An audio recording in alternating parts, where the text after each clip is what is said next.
കോൺഗ്രസിന്റെ ഹൈക്കമാൻഡ് ഡൽഹിയാണെന്ന് പറയുന്ന പോലെ ഞങ്ങളുടെ ഹൈക്കമാൻഡാണ് തിരുവിതാംകൂർ. ഇപ്പോഴും അങ്ങനെ തന്നെയാണ്. ഏറ്റവും വലിയ ഒരു കാര്യം അദ്ദേഹം ചെയ്തതെന്ന് വെച്ചാൽ ഈ പ്രസ് വിറ്റിട്ട് അതിൽ നിന്ന് കിട്ടിയ ഒരു വലിയ എമൗണ്ടിൻ്റെ ഒരു നല്ല വിഹിതം എടുത്ത് ഫാൽക്കെയുടെ കയ്യിൽ കൊടുത്തു. നിന്റെ സ്വപ്നം പൂവണിയിട്ടെ എന്ന് പറയും. അതാണ് ഇന്ത്യയുടെ ആദ്യത്തെ സിനിമ രാജാ ഹരിശ്ചന്ദ്ര. ഇവിടെ ഇരുന്ന് എത്രയോ മഹത്തായ കലാരൂപങ്ങൾ, എത്രയോ മഹാന്മാരായ കലാകാരന്മാർ ഇവിടെ ആടിപ്പാടിയിരിക്കുന്നു. പക്ഷെ ഞാനത് മൂളി കേൾക്കുമ്പോൾ നിങ്ങൾ ഇതായിരുന്നോ എന്ന് ചോദിക്കും. പറയാമോ? ശ്രമിക്കാം. ఎందరో మహానుభావులు అందరికీ వందనాములు. അങ്ങനെയുള്ള തോന്നന്മാരാർ ഇവിടെ ഇരുന്ന് പാടി എന്ന് പറയാനാണ് ഞാൻ ഇത്രയും സാഹസപ്പെട്ടത്. ഞാൻ ഇവിടെ വന്നപ്പോൾ ശ്രദ്ധിച്ചൊരു കാര്യമാണ് ഈ വീടിന്റെ പെയിന്റിങ് എന്നൊക്കെ പറയുന്നത്. എനിക്ക് ഇത് അന്നത്തെ കാലത്തെ ഒരു സ്റ്റൈലായിരിക്കാം. പിന്നെ ഒരു ബ്ലൂയിഷ് വൈറ്റ് കോമ്പിനേഷൻ, ഇതൊക്കെ അങ്ങനെ തന്നെ നിലനിർത്തുന്നതാണോ അതോ മാറ്റങ്ങൾ വന്നിട്ടുണ്ടോ? മാറ്റങ്ങൾ കഴിയുന്നത് ഞങ്ങൾ പണ്ടേ ഉള്ളതൊന്നും അങ്ങനെ മാറ്റിയിട്ടില്ല. കെട്ടിടങ്ങളുടെ സ്വഭാവത്തിലാണെങ്കിലും വാസ്തുപുരുഷനെ ഞങ്ങൾ അധികം വൂണ്ട് ചെയ്യാതെ പോകുന്നുണ്ട്. ഈ ഒരു കളർ കോമ്പിനേഷൻ രവിവർമ്മയുടെ കാലത്തും ഉണ്ടെന്ന് പറഞ്ഞു കേട്ടിട്ടുണ്ട്, മുതിർന്നവർ പറഞ്ഞു തന്നിട്ടുണ്ട്. അപ്പം അതുകൊണ്ട് തന്നെയാണ് ഈ ബ്ലൂ ലൈൻ, ഈ റോബിൻ ബ്ലൂ അല്ലെങ്കിൽ നീല, വളരെ കടും നീലയാണ്. അതായത് ഈ വൈറ്റും ബ്ലൂവും കോമ്പിനേഷൻ, ആ പാറ്റേൺ ഞങ്ങൾ ഇന്നും തുടരുകയാണ്. ഇപ്പോഴും പെയിന്റ് അടിക്കുമ്പോൾ നമ്മൾ ആ ചിത്രശാലയ്ക്കകത്തുണ്ട് പല ഭാഗത്തും ഒരു ബ്ലൂ ഉണ്ട് അല്ലേ. അപ്പം ഈ ഒരു വൈറ്റ് ബ്ലൂ ഷെയ്ഡ് അല്ലെങ്കിൽ ഈ ഒരു പാറ്റേൺ നമ്മൾ എല്ലാ സ്ഥലത്തും ഉപയോഗിക്കുന്നുണ്ട്. എവിടെയെങ്കിലുമൊക്കെ പോയിട്ടുണ്ടെങ്കിൽ അവിടെ കൂടുതൽ അതിനെ വരുത്തുക എന്നുള്ളതാണ് ഇപ്പം ലക്ഷ്യം. ഇതപ്പോൾ ഈ കാണുന്ന കെട്ടിടങ്ങൾ കണ്ടില്ലേ, ഇതെല്ലാം പണ്ടേ ഉള്ളതാണ്. അപ്പോൾ ഇതിനകത്ത് ഓരോ വാതിലും ഓരോ ഡിപ്പാർട്ട്മെന്റുകളായിരുന്നു. ഒന്നിൽ ഹജൂർ കച്ചേരി, അല്ലെങ്കിൽ നമ്മൾ ഇന്നത്തെ കോടതി എന്ന് പറയും ഹജൂർ കച്ചേരി അല്ലേ. അതുപോലെ റവന്യൂ ഡിപ്പാർട്ട്മെന്റ് അല്ലെങ്കിൽ മുതലുപിടുത്ത കാര്യാലയം. എത്ര മുതലുപിടുത്ത കാര്യക്കാർ എന്ന് പറഞ്ഞ ക്ലർക്കുമാർ, ഇന്നത്തെ വില്ലേജ് ഓഫീസ് തന്നെ. അപ്പൊ മുതലുപിടുത്ത കാര്യാലയം, അഞ്ചൽ ഓഫീസ്, പോസ്റ്റ് ഓഫീസാണ്. വെച്ചാൽ രവിവർമ്മയ്ക്ക് വന്നിരുന്ന കത്തുകളുടെ, ആരാധകരുടെ കത്തുകളുടെ ബാഹുല്യം കണക്കിലെടുത്ത് ബ്രിട്ടീഷ് സർക്കാർ പോസ്റ്റ് ഓഫീസിനെ തുടങ്ങി. അതാണ് അഞ്ചൽ ഓഫീസ്. പിന്നെ പോലീസ് സ്റ്റേഷൻ പക്ഷേ കുറച്ച് താഴെയായിരുന്നു. പക്ഷേ ഇതെല്ലാം ഈ ക്യാമ്പസിനകത്താണ്. ഇത് ഈ ദേശത്തിന്റെ ഭരണം നമ്മുടെ കയ്യിൽ ഉണ്ടായിരുന്നുണ്ട്. ഞാൻ പറഞ്ഞു തന്നത് ആൽത്തറയിൽ ഒരു ശിലാഫലകമുണ്ട്. ആ ശിലാഫലകത്തിൽ എൻ്റെ ഒരു ചെറിയ രൂപം അതിൽ വലുത് ആർക്കൈവ്സിലൊക്കെയാണ്. അതിൽ പറഞ്ഞിരിക്കുന്നത് വെച്ചാൽ ഈ ഡച്ചുകാർക്കെതിരെ പടപൊരുതി ഡച്ചിനെ തോപ്പിച്ച് 1739-40 കാലഘട്ടത്തിൽ ക്യാപ്റ്റൻ ഹൊക്കാറിൻ്റെ നേതൃത്വത്തിൽ വന്ന ഡച്ച് സേനയെ കിളിമാനൂർ സൈന്യവും മാർത്താണ്ഡവർമ്മ മഹാരാജാന്റെ സൈന്യവും ചേർന്ന് തോൽപ്പിച്ച് ഓടിച്ചു ഈ വാമനപുരത്ത് വെച്ച്. ആ വീര കേരളവർമ്മയുടെ നേതൃത്വത്തിൽ കിളിമാനൂർ, വീര മാർത്താണ്ഡവർമ്മയും. ഇത്തരം ജീവത്യാഗങ്ങൾക്കും ഇത്തരം വേണാടിന് വേണ്ടി മാർത്താണ്ഡവർമ്മ മഹാരാജാവിനോടൊപ്പം നിന്ന് സഹായിച്ച ഇത്തരം കർമ്മങ്ങൾക്കൊക്കെ വേണ്ടിയുള്ള ഒരു സ്നേഹത്തിൻ്റെ, സന്തോഷത്തിൻ്റെ പ്രതീകമായിട്ടാണ് ഈ ദേശം മുഴുവൻ കരമുഴുവായിട്ട് പതിച്ച് നൽകിയിട്ട് സ്വതന്ത്ര ഭരണ ചുമതലയും നൽകി. അതിൻ്റെ പ്രത്യേകത വെച്ചാൽ തിരുവിതാംകൂറിൻ്റെ കീഴെയാണിത്. തിരുവിതാംകൂർ പല രാജ്യങ്ങളും, അമ്പലപ്പുഴ, കൊട്ടാരക്കര, പല രാജ്യങ്ങളും നാട്ടുരാജ്യങ്ങളൊക്കെ കീഴടക്കിയിട്ടുണ്ട്.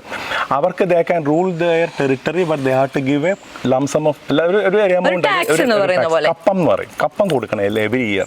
നമുക്കത് വേണ്ടിയിരുന്നില്ല. അതിന് കാരണം അച്ഛൻ്റെ തറവാടും കൂടെയാണ്. വീര മാർത്താണ്ഡവർമ്മയുടെ അച്ഛൻ വീരരാഘവർമ്മ, ധർമ്മരാജൻ്റെ അച്ഛൻ വീര രവിവർമ്മ, അതുപോലെ ഒട്ടുമുക്കാൽ മഹാരാജാക്കന്മാർക്ക് പിതാക്കന്മാർ ഇവിടെ തന്നെ. ഇപ്പം നമ്മെ വിട്ടുപോയ ചിത്രതാൾ മഹാരാജാവ് തിരുമനസ് അടക്കം ഇവിടുത്തെ തമ്പുരാക്കന്മാർ അവിടുത്തെ റാണിമാരെ കല്യാണം കഴിച്ച് അതിലുണ്ടായിട്ടുള്ള ഭൂരിഭാഗവും തിരുവിതാംകൂർ ഭരിച്ചിട്ടുള്ള മഹാരാജാക്കന്മാർ. ഓക്കെ, ആ ഒരു ബന്ധം. അതുപോലെ രാജാരിവരുടെ കൊച്ചുമക്കൾ അങ്ങോട്ട് ദത്തെടുത്തു. അതിൽ ആദ്യത്തെ ആളാണ് സീനിയർ റാണി, കൊച്ചുമക്കളിൽ മൂത്തയാൾ. രണ്ടാമത്തെ കൊച്ചുമോളാണ് ചിത്രനാൾ മഹാരാജാവ് തിരുമനസിൻ്റെ അമ്മ ജൂനിയർ റാണി. അപ്പം ഇങ്ങനെയൊക്കെ ചരിത്രം അങ്ങോട്ടും ഇങ്ങോട്ടും ഇങ്ങനെ കിടക്കണം. ഞാൻ പറഞ്ഞു തിരുവിതാംകൂർ നമുക്ക് ചിലപ്പോൾ ഞാൻ തമാശയ്ക്ക് പറയും, ഈ കോൺഗ്രസിൻ്റെയും അല്ലെങ്കിൽ പല രാഷ്ട്രീയ പാർട്ടികളിലൊക്കെ ഹൈക്കമാൻഡുകളുണ്ട്. കോൺഗ്രസിൻ്റെ ഹൈക്കമാൻഡ് ഡൽഹിയാണെന്ന് പറയുന്ന പോലെ ഞങ്ങളുടെ ഹൈക്കമാൻഡാണ് തിരുവിതാംകൂർ. ഇപ്പോഴും അങ്ങനെ തന്നെയാണ്. ഞങ്ങളുടെ ഹൈക്കമാൻഡാണ്. ഞങ്ങൾ അങ്ങനെയാണ്. ഞങ്ങൾ ഹൈക്കമാൻഡ് രാജഭരണം പോയെങ്കിലും ഞങ്ങൾ ഹൈക്കമാൻഡാണ്. തിരുവിതാംകൂർ അച്ഛാ അങ്ങനെയാണ് അതിൻ്റെ ആ ഒരു രൂപം. അത് ഞങ്ങളുടെ സ്വരൂപങ്ങൾ രണ്ടും ഒന്നാണ്. വേണാട് സ്വരൂപം കിളിമാനൂർ സ്വരൂപം ഒന്നാണ്. ഇനിയിപ്പോൾ നമ്മൾ ഇങ്ങോട്ട് കയറുന്നു. ഈ പടിക്കെട്ടുകൾ കയറിയാൽ മനോഹരമായ രണ്ട് ബംഗ്ലാവുകളുണ്ട്. വലത്തേ സൈഡിൽ കാണുന്ന പഴയ മാളികയും ഇത് പഴയ മാളിക. അതെ, ഇടത്തെ സൈഡിൽ കാണുന്ന ഇത് പുതിയ മാളികയും. അപ്പൊ ഈ നല്ല വെയിലുള്ളതുകൊണ്ട് നമുക്ക് ഇങ്ങനെ നടന്ന നാടകശാലയോട് എത്തിയിട്ട് ഇതിന്റെ കഥ പറയുന്നതായിരിക്കും നല്ലത്.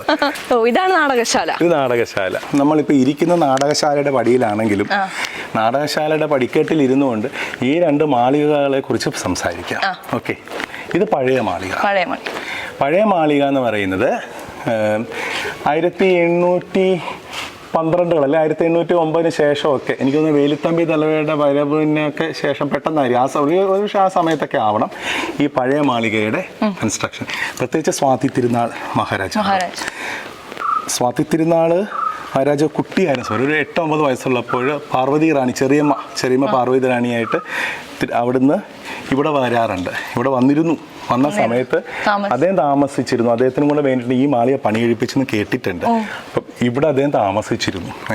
ഈ പാർവതി റാണിയും സ്വാതിരുന്നാൾ. പിന്നീട് ഞങ്ങളുടെ എല്ലാ ഈ പറഞ്ഞ വല്യമ്പുരാക്കന്മാരും ഞങ്ങളുടെ പ്രതിഭകളൊക്കെ തന്നെ കരീന്ദ്രൻ തമ്പുരാൻ സ്വാതിരുന്നാളിൻ്റെ ആസ്ഥാന വിദ്വാനായിരുന്നു. അതിനെക്കുറിച്ച് ഞാൻ പറയാം. വിദ്വാൻ കോയിൽ തമ്പുരാൻ അടക്കം മഹാനായ ചിത്രകാരൻ രാജാരിവർമ്മ അടക്കം ഞങ്ങളുടെ എല്ലാ പ്രതിഭകളും താമസിച്ചിരുന്ന ഒരു മാളികയാണ് ഈ പഴയ മാളിക.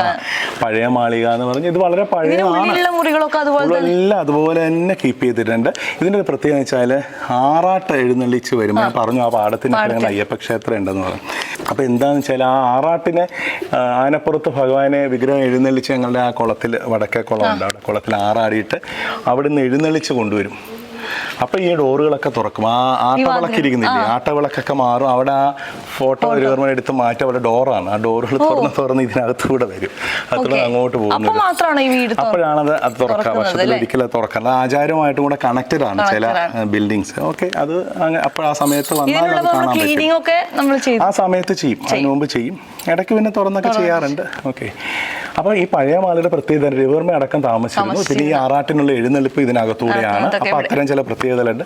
പിന്നീടാണ് ഈ പുത്തൻമാളിക വരുന്നത് 1904 കാലഘട്ടമാണ്. ഞാൻ പറഞ്ഞു, രവിവർമ്മ മുംബൈ എന്നുള്ള മഹാനഗരം ഉപേക്ഷിച്ച് അദ്ദേഹത്തിൻ്റെ കർമ്മഭൂമിയായിരുന്നു മുംബൈ.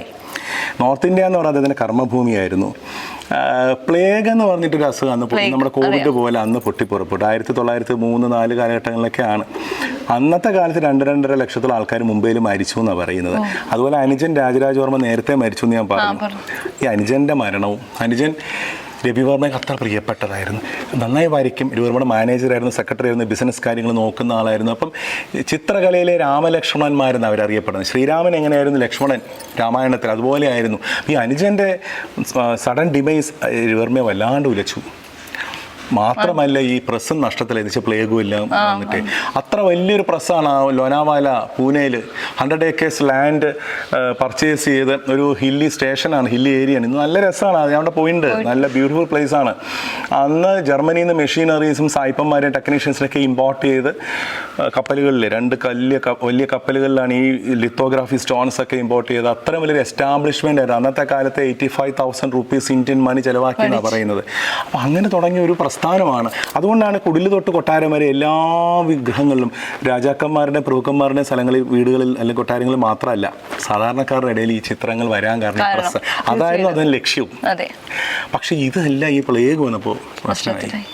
അങ്ങനെ അദ്ദേഹം മുംബൈ ഉപേക്ഷിക്കുകയാണ്. ഇനി ഞാൻ മുംബൈ വിടുന്നു സ്ഥിരമായിട്ട്. മറ്റേത് എല്ലാ വർഷവും ഉത്സവ സമയത്ത് വരും, ഒരു 1-2 മാസം ഇവിടെ ഉണ്ടാവും, വീണ്ടും മടങ്ങും. ആ സമയത്താണ് ചിത്രങ്ങളൊക്കെ ഇരുന്ന് വരച്ചിരുന്നത്. ഇവിടെ ഇരുന്ന് അങ്ങനെ വർഷങ്ങൾ എടുത്ത് വരച്ച ചിത്രങ്ങളാണ്. ഞാൻ പറഞ്ഞില്ലേ 100 മേലെ ചിത്രങ്ങൾ ചിത്രശാലയിൽ പ്രതിയെടുത്തു.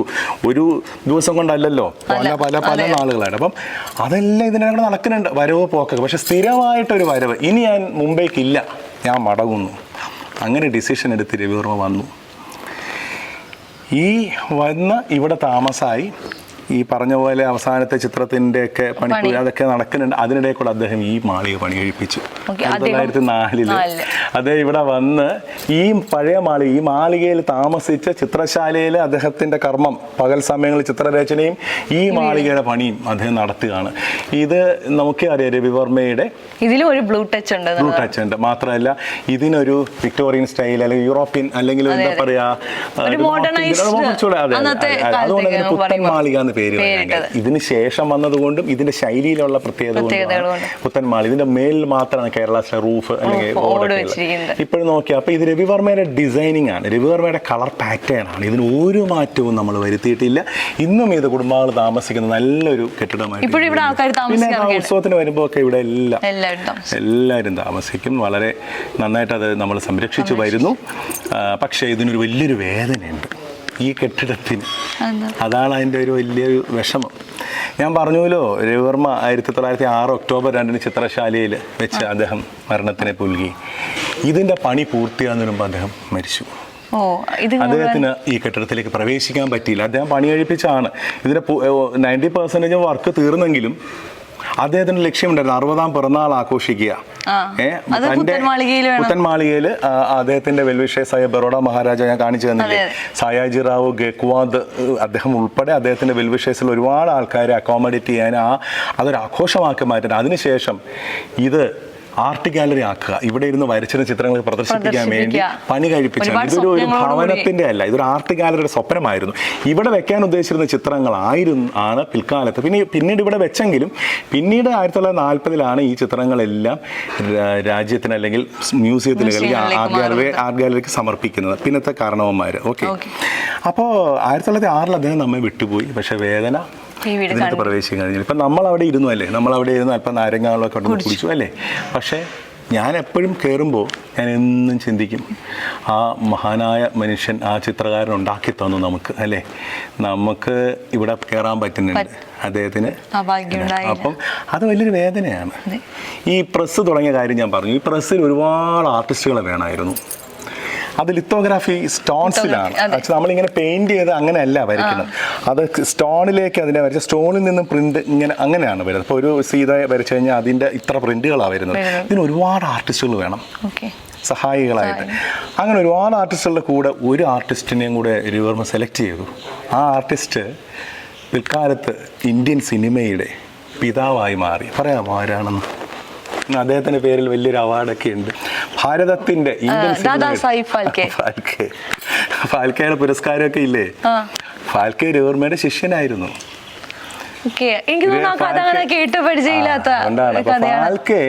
ഫാൽക്കെ രവിവർമ്മ തിരഞ്ഞെടുക്കാൻ കാരണം ഫാൽക്കെ നല്ല ചിത്രകാരനായിരുന്നു, നല്ല ഫോട്ടോഗ്രാഫറായിരുന്നു. നിങ്ങളൊക്കെ എടുക്കുന്ന ക്യാമറ അതായിരുന്നു. അദ്ദേഹത്തിന് ഒരു സ്വപ്നം ഉണ്ടായിരുന്നു, ഇന്ത്യയിൽ സിനിമ കൊണ്ടുവരിക. ഈ ഫാൽക്കെ പരിചയപ്പെടുന്ന കാലത്ത് രവിവർമ്മ സെലക്ട് ചെയ്യാൻ കാരണം ഇത്തരം ചില കാര്യങ്ങളുണ്ട്. ഫോട്ടോഗ്രാഫറാണ്, ചിത്രകാരനാണ്. ആദ്യകാലത്ത് മോഡൽസിനെ വെച്ചും രവിവർമ്മ വരച്ചിരുന്നു. കാഴ്ചകൾ കണ്ടും വരയ്ക്കും. പിന്നെ ക്യാമറയിൽ ഒരാളെ ഫോട്ടോ എടുത്തു, ഇപ്പം കുട്ടിയുടെ ഫോട്ടോ എടുത്തു, ആ ഫോട്ടോ നോക്കി വരച്ചാൽ മതി പിന്നെ രവിവർമ്മയ്ക്ക്. അപ്പം ഫാൽക്കെ പോലെയുള്ള ആൾക്കാർ ഫോട്ടോയും എടുത്തു കൊടുത്തിട്ടുണ്ടാവാം, മനസ്സിലായില്ലേ? അതുകൊണ്ട് ഫാൽക്കെ കൂടെ ഉണ്ടായിരുന്നു. പക്ഷേ ഏറ്റവും വലിയ ഒരു കാര്യം അദ്ദേഹം ചെയ്തതെന്ന് വെച്ചാൽ ഈ പ്രസ് വിറ്റപ്പോളെ മുമ്പ് ഉപേക്ഷിച്ചു. പ്രസ് വിറ്റു. ആർക്ക് വിറ്റു? സ്ലേഷർ എന്ന് പറഞ്ഞ ജർമ്മൻ സാഹിബിന് വിറ്റു. ആ മെഷീനറീസ് ഒക്കെ ജർമ്മനിയിൽ നിന്ന് കൊണ്ടുവന്ന് ആ ആൾക്ക് തന്നെ ഈ പ്രസ് വിൽക്കുകയാണ് ചെയ്തത്. പ്ലേഗൊക്കെ പൊട്ടി നഷ്ടത്തിൽ വിറ്റേക്കാന്ന് വെച്ചു. വിറ്റിട്ട് അതിൽ നിന്ന് കിട്ടിയ ഒരു വലിയ എമൗണ്ടിൻ്റെ ഒരു നല്ല വിഹിതം എടുത്ത് ഫാൽക്കെയുടെ കയ്യിൽ കൊടുത്തു. എൻ്റെ സ്വപ്നം പൂവണിയിട്ടെ എന്ന് പറയും. അതാണ് ഇന്ത്യയുടെ ആദ്യത്തെ cinema Raja Harishchandra. Indian cinema അറിയില്ല. രവിവർമ്മ ആയിരുന്നു ഇന്ത്യൻ സിനിമയ്ക്ക് വേണ്ടി ആദ്യത്തെ ക്യാപിറ്റൽ എമൗണ്ട് നൽകിയത്. ഫാൽക്കെ ലണ്ടനിൽ പോയി, അതുകൊണ്ട് ക്യാമറ സിനിമ പഠിച്ചു, ക്യാമറ വാങ്ങി, മൂവി ക്യാമറ. ഈ സ്റ്റിൽ ക്യാമറ അല്ലല്ലോ, മൂവി ക്യാമറ. അത് വാങ്ങി ഇന്ത്യയിൽ വന്നു. രാജാ ഹരിശ്ചന്ദ്ര തൊട്ട് എത്രയോ സിനിമകൾ ചെയ്തു. ആ രാജാ ഹരിശ്ചന്ദ്ര എന്ന സിനിമ നിങ്ങൾ കാണുമ്പോൾ എത്രത്തോളം രവിവർമ്മ ചിത്രങ്ങൾ ഇൻഫ്ലുവൻസ് ഉണ്ടെന്ന് നോക്കാം. രാജാ ഹരിശ്ചന്ദ്ര രവിവർമ്മ വരച്ചിട്ടുണ്ട്. അത് നോക്കിയാൽ പോരെ, രാജാ ഹരിശ്ചന്ദ്രനെ പോലെ ഒരാളെ കണ്ടുപിടിക്കാൻ it's very easy. Already Ravi Varma വരച്ചിട്ടുണ്ട്. അതാണ് ഞാൻ പറഞ്ഞത്, ഇന്ത്യൻ സിനിമയിൽ പലതും രവിവർമ്മ ചിത്രങ്ങൾ കടപ്പെട്ടിരിക്കുന്നു. ആ ഇൻഫ്ലുവൻസറാണ്. ആ രൂപം വരയ്ക്കാൻ, രൂപത്തിലൊരാളെ എടുക്കണ്ടേ. അപ്പോൾ ഫാൽക്കെ ഇന്ത്യൻ സിനിമയുടെ പിതാവായി, ഗുരുവായ രവിവർമ്മ ഇന്ത്യൻ ചിത്രകലയുടെ പിതാവായി. മനസ്സിലായി? പിന്നീട് എപ്പോഴെങ്കിലും ഫാൽക്കെയും ഇല്ല, രവിവർമ്മ പിന്നെ ഇങ്ങോട്ട് വന്നു. ഫാൽക്കെയുടെ സ്വപ്നവുമായിട്ട് മുന്നോട്ട് പോയി. രവിവർമ്മ ഇങ്ങോട്ട് വന്നു. രവിവർമ്മ അധികം താമസിയാതെ മരണപ്പെട്ടു. 58 വയസ്സ് ലാസ്റ്റ് 59 അടുപ്പിച്ച് രവിവർമ്മ നമ്മെ വിട്ടുപോയി. 60ാം പിറന്നാൾ ആഘോഷിക്കാൻ പറ്റിയില്ല. അദ്ദേഹത്തിൻ്റെ സ്വപ്നമായിരുന്ന ആർട്ട് ഗാലറി പൂർത്തിയാക്കാൻ കഴിഞ്ഞില്ല. ഇന്ന് തിരുവനന്തപുരത്ത് ആർട്ട് ഗാലറി ഉണ്ടെങ്കിൽ പോലും അതെല്ലാം ഇവിടെ ഇരുന്നതാണ്. ആ വഴിയിൽ കൂടെ രവിവർമ്മയുടെ സ്വപ്നം സാക്ഷാത്കരിക്കാൻ ഞങ്ങളുടെ പൂർവ്വർക്ക് കഴിഞ്ഞു. ഇന്ന് ഗവൺമെൻറ്റിന് അത് കഴിയുന്നുണ്ട്, സന്തോഷം. പക്ഷേ ശിഷ്യനും ഗുരുവും തമ്മിലുള്ള സമാഗമം പിന്നെ നടന്നില്ല. ഇനി വളരെ ഇൻട്രസ്റ്റിംഗ് ഉള്ള വേറൊരു കാര്യം, ഏപ്രിൽ 29 വരിക രവിവർമ്മയുടെ 176ാമത് ജന്മദിനമാണ്. ഏപ്രിൽ 30 ദാദാസാഹേബ് ഫാൽക്കെയുടെ ജന്മദിനം. ഓ, അങ്ങനെ ഒരു ഇതെല്ലാം ഞാൻ പിന്നീട് മനസ്സിലാക്കിയതാണ്, പലർക്കും അറിയില്ല ഇത്. അപ്പൊ അത്രമാത്രം അവർ തമ്മിലുള്ള അപ്പം ഫാൽക്കെയൊക്കെ ആ സിനിമ ചെയ്യാൻ വീണ്ടും പൈസ വേണ്ടി വന്നിട്ടുണ്ടാവും. പക്ഷെ ആര് കൊടുത്തു? ആദ്യത്തെ ക്യാപിറ്റൽ എമൗണ്ട്. ഒരു ക്യാപിറ്റൽ ഒരു മൂലധനമില്ലാണ്ട് ബിസിനസ് തുടങ്ങാൻ പറ്റുമോ? അത് കൊടുത്ത സ്ട്രെങ്ത് എന്തായാലും വേറെ ആയിരിക്കണമല്ലോ. അതെ, അപ്പൊ അതാണ്. അപ്പൊ അങ്ങനെ രവിവർമ്മ ഇന്ത്യൻ സിനിമയും സിനിമയിലും രവിവർമ്മയുടെ ഒരു കയ്യൊപ്പുണ്ടെന്ന് നമുക്ക് പറയാൻ പറ്റുന്ന മഹാനായ ചിത്രകാരൻ പണി കഴിപ്പിച്ച ഈ മഹത്തായ പുത്തൻ മാളികയെ നോക്കിക്കൊണ്ടാണ് നമ്മൾ ഈ സംസാരിക്കുന്നത്. ഇതാണ് നാടകശാല. ഇതിനകത്തോടെ കയറുമ്പോൾ തന്നെ നമ്മുടെ വോയിസിന്റെ ഔട്ട്പുട്ട് ലെവൽ മാറിയല്ലോ. എന്തുകൊണ്ടാന്ന് പറയാമോ? ബിക്കോസ് ഇവിടെ കൺസേർട്ടുകൾ നടക്കുന്നതാണ്. ഒരാളിരുന്ന് പാടിയാൽ വോയിസ് ഔട്ട്പുട്ട് അങ്ങ് വരെ പോകണം. പക്ഷെ മൈക്കുള്ള കാലമല്ല, അവിടെ ലൈറ്റ് ഇല്ല എന്ന് പറയുന്ന പോലെ അല്ലേ.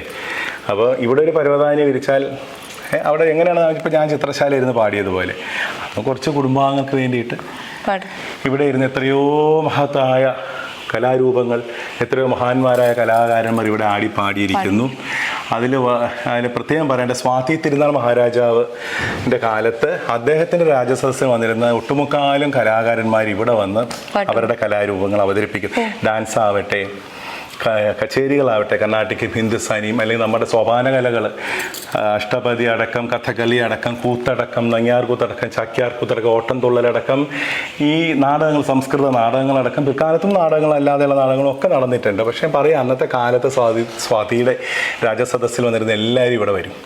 അപ്പോൾ ഇന്ത്യയുടെ പല ഭാഗത്തുള്ള കലാകാരന്മാർ അതിൽ ഏറ്റവും പ്രശസ്തനായിരുന്നു, നമുക്കറിയാവുന്നത് പ്രശസ്തൻ ആയിരുന്നു, കേട്ടിട്ടുണ്ടോ? ഗോവിന്ദമാരാർ കേട്ടിട്ടുണ്ട്. അതിന് മുമ്പിൽ ഗോവിന്ദമാരുടെ മുമ്പിൽ ഒരു നേരത്തെ വാലുകളുടെ കാര്യങ്ങൾ പറഞ്ഞല്ലോ. അപ്പോൾ ഓരോരുത്തർ വാലുള്ളത് പേരിൻ്റെ കൂടെ ഒരു വാലെന്ന് പറയുന്ന പോലെ അതിന് മുൻപിൽ ഒരു വാലുണ്ടായിരുന്നു. അതിൽ വലിയൊരു ടൈറ്റിൽ ഉണ്ടായിരുന്നു, പറയാമോ?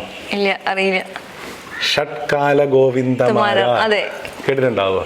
സ്വാതി തിരുനാൾ സിനിമ ലെനിൻ രാജേന്ദ്രൻ അദ്ദേഹം എടുത്ത് പണ്ട് നമ്മൾ പഠിക്കുന്ന സമയത്താണ്.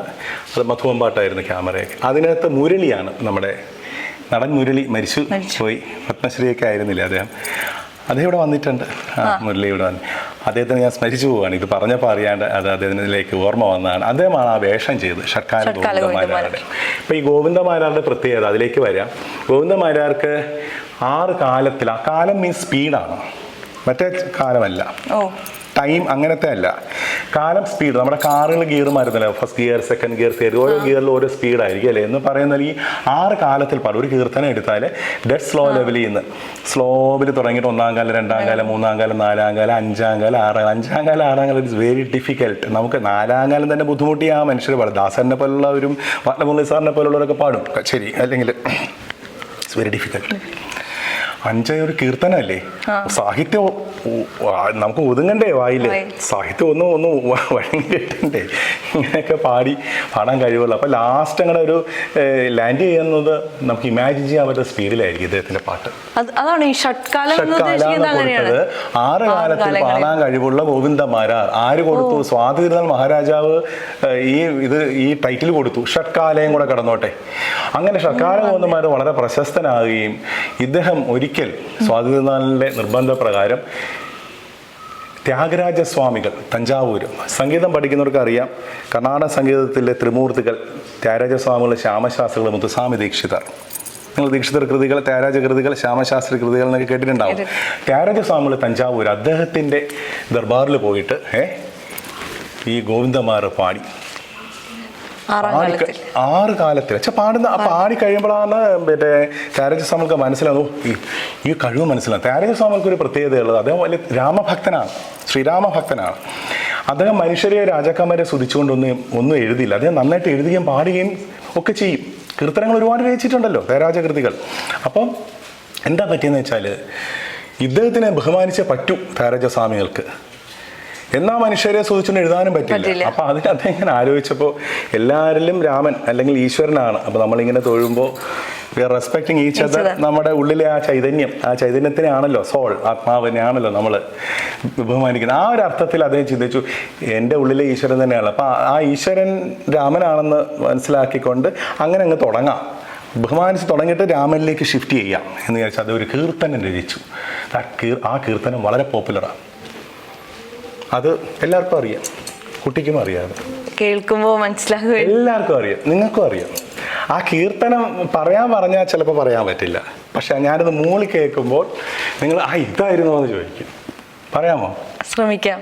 ఎందరో మహానుభావులు అందరికీ వందనాములు, ఎందరో మహానుభావులు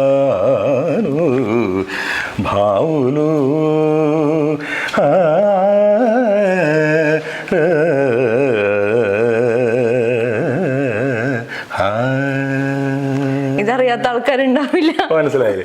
എത്രയോ മഹാനുഭാവനായ വ്യക്തി, എന്തോരോ മഹാനുഭാവുലു, തെലുങ്കിലാണ്. എന്നിട്ട് രാമനിലേക്ക് ഷിഫ്റ്റ് ചെയ്യാണ്.